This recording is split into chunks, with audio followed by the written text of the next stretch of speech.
The latest episode of the TalkSport Daily podcast is out now. Ali McCoist and Andy Townsend discuss why beating the home nations matters so much with some brilliant behind-the-scenes stories. Andy shares what Liam Gallagher said to Gareth Southgate after that penalty miss at Wembley, while Ali relives Gaza's iconic goal against Scotland at Euro 96. Don't miss it. Download the TalkSport Daily now, wherever you get your podcasts from. Then we're speaking to Gaza, are we not?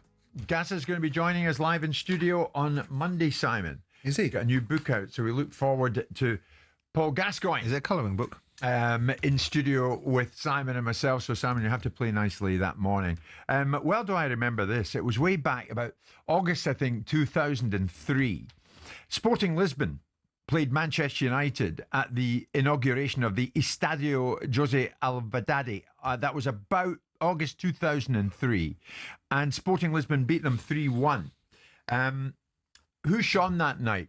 No prizes for guessing. It was Cristiano Ronaldo. And I think at the time, United, after they decided, Sir Alex decided he was going to sign him, they were going to sign him on loan and send him out on loan. That didn't happen because they got him for about 12 million. And such was the impact that they'd made on Sir Alex and the rest of them that he was immediately thrust into first team matches. The rest is history. At Manchester United, and the rest is history.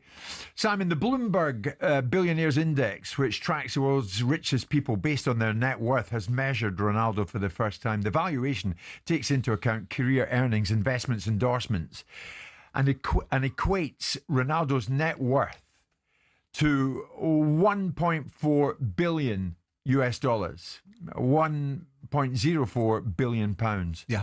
Ronaldo earned more than $550 million in salary alone between 2002 and 2023, and this was supplemented by a decade-long Nike deal worth nearly 18 million US dollars annually, and other endorsements with brands such as Armani, Castro. I remember interviewing him with Castro in Madrid many years ago. And of course, his 2023 transfer to Al Nassr in Saudi Arabia earned him about 200 million US dollars annually in tax-free salary. Yeah. So he's a billionaire. The first billionaire footballer. Was it only a matter of time, Simon, before the industry of football produced one of them? Yeah, I guess so. I mean, he's a very rare breed. I mean, he's probably earned 400 or 500 million the last 2 years alone. I don't know what he's been doing prior to that. He's been a right slouch before that, hasn't he? But, you know, we're in a situation where, and I've said this somewhere else before, where the most followed people in the world are no longer political and religious leaders. They're actually footballers and sports stars. So the influence that they have in terms of the recognisability and the representation that they have is so significant that I'm not surprised. If you've got the timing of being involved with the Middle East and ascent upon sport and the structuring of the finances that they can give you, which is why you spend X amount of time over there because you can get it tax-free if you're over there for 3 years, and all that went with it, has created that opportunity. So I'm not surprised. Football as a sport is so big now and getting bigger and bigger and bigger and bigger and bigger, and all the different facets of it. If you look at the global betting industry behind sports, if you look at the illegal betting industry behind sports, and that goes on in the trillions, because I'm doing all that in this bloody book that I'm eventually going to finish. When are you going to finish it? Oh, it's hard yards, but it will be finished, and it will be good, hopefully. But the point is that the scale of the industry is so significant that superstars within the confines of it are going to be afforded these opportunities. Do I think there's going to be a litany, a gravy train of billionaire footballers? No, but there isn't a gravy train of Ronaldos. There's only a few of them around, i.e. Mbappe, who's having a terrible time and hates it, and everything's so miserable for him. So maybe he won't become a billionaire because he'll be too busy, sackcloth and ashes. Yeah. But someone like Ronaldo and the commercial opportunities, the scale of the salaries, the people that he's associated with in terms of he's gone to the Middle East and taken opportunities that the Middle Eastern guys are providing for him, has produced a situation where the scale is there. And the opportunities there. I mean, Beckham was so successful. I remember seeing situations earlier, about 2 or 3 years ago, where Beckham and his little mate Dave Gardner were being put on boards of businesses that were floating shares that were making fortunes off the back. Their name was just attached to it without actually having to do anything. Yeah, that's the scale that football people, media attention, media representation, and the scale of football is providing for certain individuals that can cross over. Well, and Ronaldo's crossed over without actually saying anything. Yeah, well, Beckham said a few things. This is true. I mean, Beckham was said to have earned around 100 million US dollars before he retired in 2013. That pales into... Back in the day when 100 million was a few quid. Exactly. Pales into insignificance when you look at Ronaldo.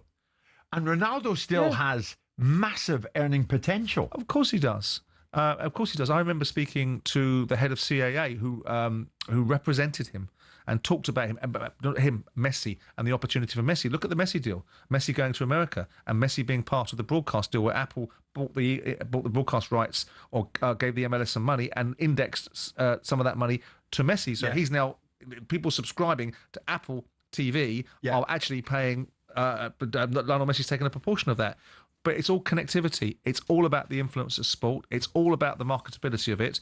And it's all about the digital platforms that we now exist on. We live in a globalised world. The fact you can attract billionaire owners to own football clubs. The interesting thing for me is when we're going to see footballers start to buy sports clubs themselves and create the next raft of ownership. One of the things that might do is change the direction of travel is who's into boardrooms, because it talks about representation. If you get highly wealthy black footballers, you might see football clubs being owned by black footballers, and you might see the representation, because there's always the argument that you only employ what looks like you, or you only get involved with the people that look like you. So that argument can be disbanded if you've got great wealth. You're seeing people like LeBron James involved in using their money in Fenway. And you're seeing people like Tom Brady. So sports stars now... Oh, they can invest. They can invest. Of course, and Ronaldo can invest. Ronaldo can still play. That's the thing. He's still playing. He's 40. Yes. And he's still probably, well, who knows how many years yet of massive earning potential. This is the thing. I mean, in your time at Palace, in the early noughties when you were in there, could you ever have imagined a modern-day player still playing, being a billionaire? I never gave it much thought, to be honest. Because, you know, you weren't thinking along those lines. But if you look at the evolution of the sport and you look at the connectivity of it and the changes in the world, then it's not surprising. And it won't be surprising if another one comes out of the ether. But we are talking about the very rare breed. There's only one Ronaldo, really. I mean, there's two Ronaldos, but the Ronaldo that's the billionaire now is the one that we're talking about. And you look across the sports and you look across the world and you look at the, you know, as much as I rail against the connectivity of politics and sports, it all comes to play. You know, we saw George Weah, who was a footballer, become the president of Liberia. Yeah. So, you know, with due respect, it's not surprising that the wealth that goes with it and the influence and power that goes with these things are creating these sort of opportunities. It's still time for you yet to become Prime Minister. You never know. Absolutely. There's a nice little message. Ask Simon, Jim, is his book, when it's finished, going to be a colouring in book as well? He heard that swipe about Gaza. Yes, it is. He's going to have a little colouring section at the back. Yeah. Lovely. Jim White and Simon Jordan. Monday to Friday mornings from 10 on AM, on DAB, via the TalkSport app and on your smart speaker. TalkSport.